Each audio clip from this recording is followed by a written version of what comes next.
Écoute-moi ça. Karibu karibu wana wa masiwa.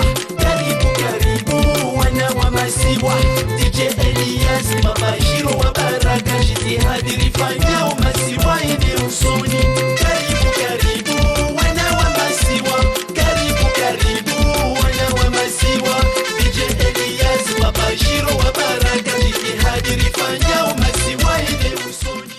Bonsoir. Aujourd'hui, notre nouveau numéro, la réunion Terre d'accueil, est consacrée à Jean-Yves Langenier, maire de la ville du Port, la ville la plus comorienne de la Réunion. Après 3 mandats passés à la tête de la mairie, M. Langenier a décidé de raccrocher son écharpe tricolore. Quel bilan Jean-Yves Langenier dresse-t-il sur ses 18 années passées au service de sa ville? Est-il satisfait de ce qu'il a accompli? Et enfin, quel sentiment a-t-il vis-à-vis de la communauté comorienne? Reportage signé Fatima, qui nous rejoindra tout à l'heure sur le plateau.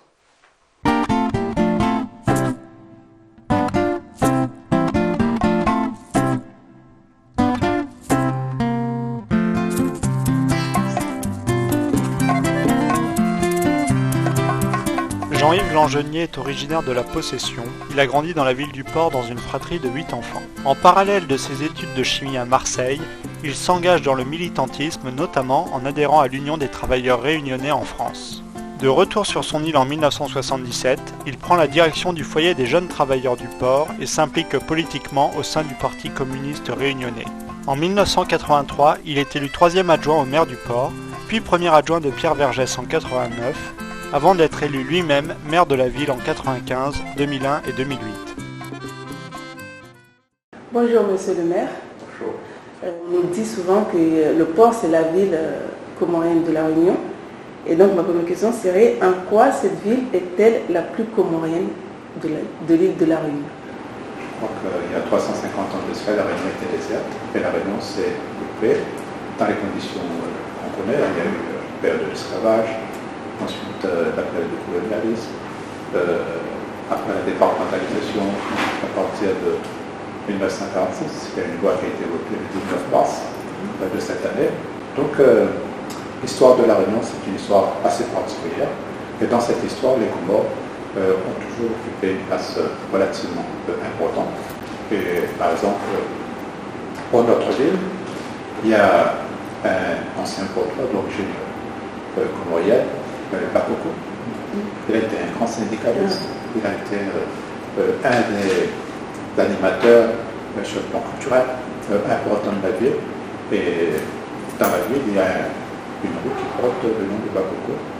Et si je vous donne cet exemple, ce n'est pas pour focaliser sur cet exemple-là, mais c'est pour essayer de dire que tout au long de l'histoire du port, il y a eu une arrivée par vagues successives de population venue de Mayotte et des Comores. D'accord. Et comment la communauté comorienne est-elle perçue par les autres communautés? Je pense que ça dépend parfois du contexte.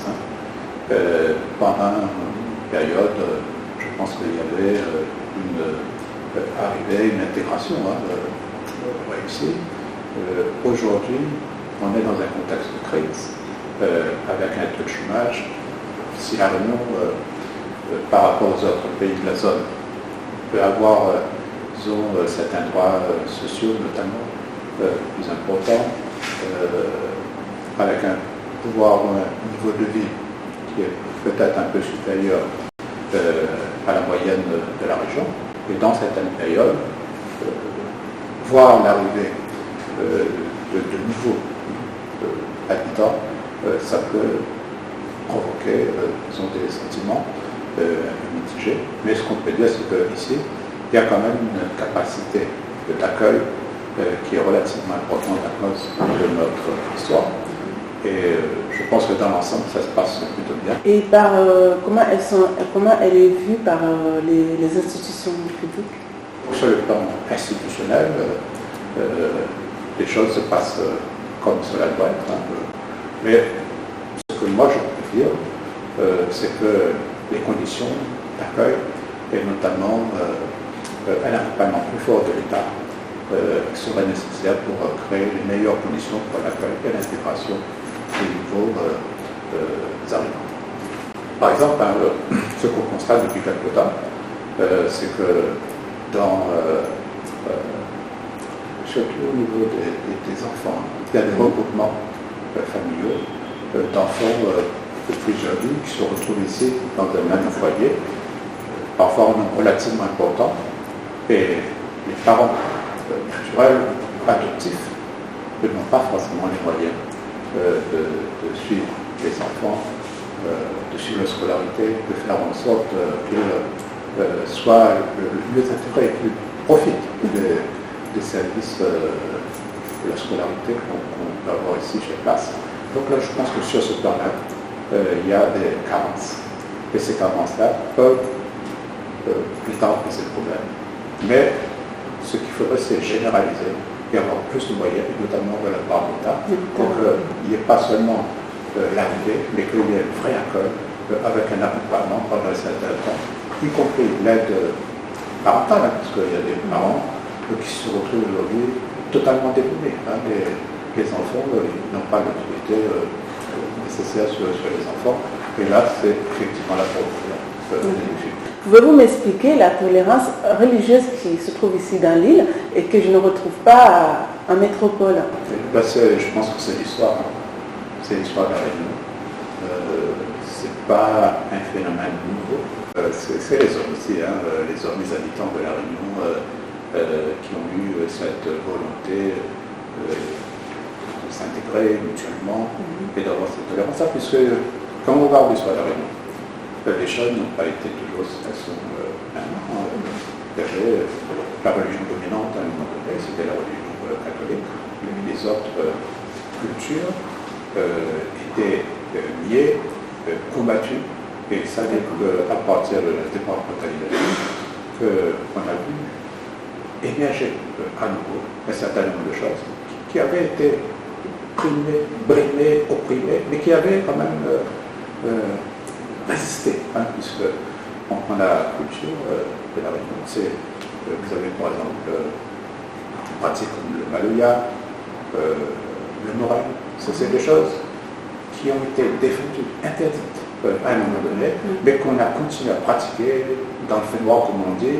Mais aujourd'hui, ça repart, et je pense que ça, c'est l'histoire de la Réunion, parce qu'il y a eu une volonté forte de notre population, de certaines quantités possibles, de faire en sorte que toutes les composantes, toutes les cultures de la Réunion soient traitées et soient reconnues sur un pied d'égalité. Je pense que le fait religieux, c'est aussi un élément de cette volonté d'accueillir et de considérer tout le monde sur un pied d'égalité. D'accord. Et si je vous demandais, monsieur le maire, de me décrire le comorien de la Réunion, que me diriez-vous? Le comorien, c'est un élément important de la Réunion puisqu'il apporte, quand il est ici, il apporte sa culture, il apporte un certain nombre de choses qui font que la Réunion, c'est un monde en miniature où on a des chasses, des grandes activités sur le plan de la culture. Et ça, je pense que l'apport des Comores, c'est un apport important. Vous dites que le Comorien a amené aussi sa culture, mais quand je passe dans la ville, je vois il y a des endroits où on donne des cours. J'ai pas vu en ce moment, j'ai vu des différences, mais j'ai pas vu des cours de Sambé ou de Mugodo. Mais est-ce que cette culture comorienne, elle est vraiment en vue ou elle est juste restée entre Comoriens quand ils font leur fête d'indépendance qui vous invitent ou leur journée culturelle? Mais ça, c'est un combat. C'est un combat, même si on prend la culture réunionnaise aujourd'hui, la langue et la culture régionale, ça n'est pas encore reconnu à sa juste mesure. Et il y a quelque chose de spécifique qui est en train de se faire à la Réunion, c'est la création d'un peuple. Et chaque apport est fondu dans cette culture qui sera spécifique. Donc il faut qu'on arrive à trouver l'équilibre entre l'apport et ce qui doit être considéré comme faisant partie de la culture véritablement, mais de la culture de l'ensemble. Est-ce qu'il y a des structures mises à disposition aux associations justement pour promouvoir cette culture? Est-ce qu'il y a une facilité de... Moi, je prendrai l'exemple du cinéma. Le cinéma, chaque année, pourquoi on fait le festival du film d'Afrique, le Plaisir. C'est un cinéma plutôt engagé, mais qui montre ce qui existe partout ailleurs dans le monde. C'est des films, bien souvent, qui ont été faits sans moyens importants, mais qui montrent ce qui se passe dans le monde et qui nous amènent à réfléchir. À réfléchir sur ce qu'on voit dans le monde et à réfléchir sur ce que nous, à la Réunion, nous avons à gérer et à trouver ensemble des solutions. Pour finir notre interview, je me permets de vous poser cette question, même si je ne suis pas du port. Est-ce que vous pourriez nous dire votre bilan de ces 12 dernières années en tant que magistrat de la ville? Je pense que pendant ces 2 derniers mandats, même on peut dire ces 3 derniers mandats, on a mis en chantier un certain nombre de choses. Tout n'est pas terminé, tout n'est pas parfait, mais par exemple, ce que vous disiez tout à l'heure par rapport à la vie en immeuble, concentration de population qu'on a ici en collectif. Il y a parfois des contraintes, y compris des contraintes géographiques, qui font que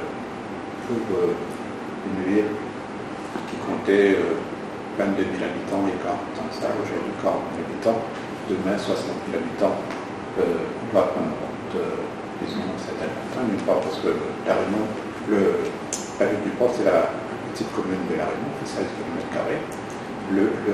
La ville accueille le seul port de commerce de l'île, donc on a une part importante du territoire qui est consacrée à l'activité industrielle.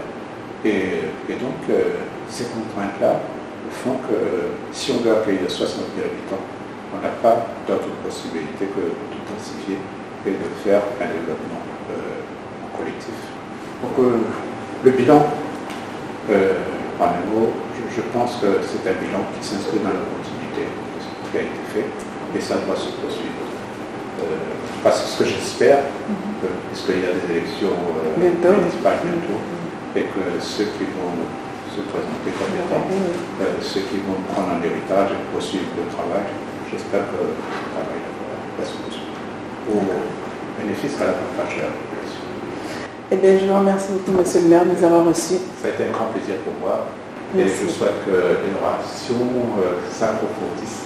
Okay. Parce que je crois qu'on a des choses à dire, des choses importantes. D'accord, merci beaucoup. Ici et là-bas. Merci bien. Bonsoir Fatima. Bonsoir Najma. Alors si tu le veux bien, on va revenir sur le reportage que nous venons de voir. Oui. Et la première question que j'aimerais te poser, c'est qu'est-ce qui t'a poussé à interviewer M. Jean-Yves Langenier, maire sortant du port, excuse-moi. Oui. Ce qui nous a poussé à aller voir M. Jean-Yves Langenier, c'est que on sait par excellence que donc, la ville du port, c'est la ville la plus comorienne de l'île de la Réunion. Et on voulait avoir un regard extérieur d'une autre personne qui n'est pas comorien pour nous parler justement de notre communauté.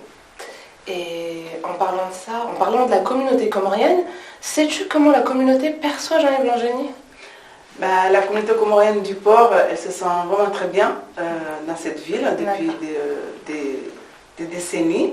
Et Jean-Yves Langenier a continué donc, sur la lignée de Maître Vergès, qui était un grand protecteur des Comoriens, à une époque où il y avait un problème de clandestinité, où les Comoriens ou les autres se faisaient expulser, et que Maître Vergès avait dit à la police, vous pouvez chasser tout le monde partout, sauf dans ma ville.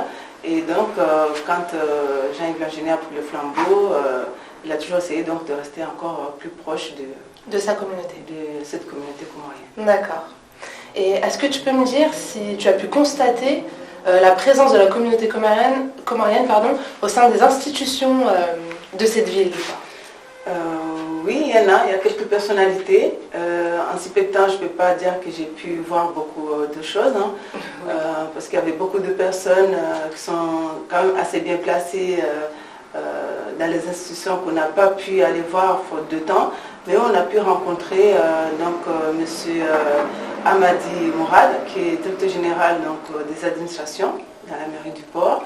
On a aussi rencontré Mohamed Saïdouma, qui est un grand cinéaste comorien, qui s'occupe donc du festival Afrique Océan Indien depuis 2004 dans la ville du port. Et il y a aussi un monsieur qui s'appelle Mohamed Ahmed, qui est au conseil régional et qu'on espère aussi qu'une autre fois, si on a la chance d'y retourner, on puisse aussi l'interviewer.